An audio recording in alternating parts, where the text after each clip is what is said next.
YouTube. Today I'll show you how to set up the display of posts alternately directly on Webflow. Let's do it.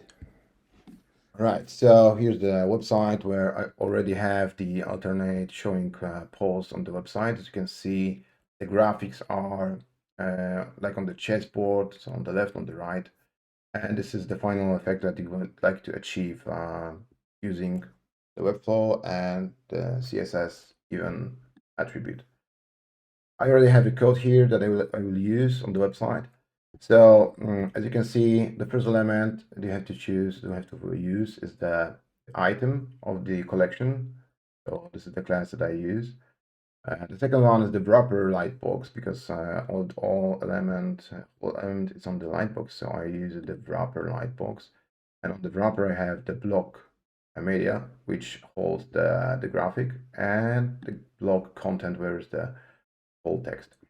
And as you can see, I use the block media order 2 and the block content is order 1. So in the default, as you can see, the block media is order 1 and content order 2. So we have to change it a little bit, and we have to use this code on our website directly. So I will copy this. We can hide it. We don't use it anymore. I would hide also this one. And because I'm using the client first from Suite, we can open the global styles. Go to settings, open the code editor, and here we can just paste this element here. And when we save, you can see that change is already done here. So when we publish the site, on the website where we do not use code at the moment, let me just refresh this.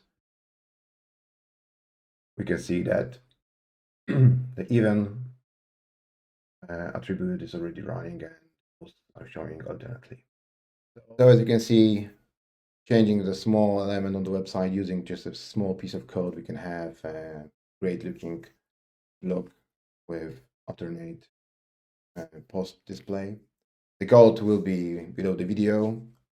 Feel free to use it and have a good time with Webflow. See ya.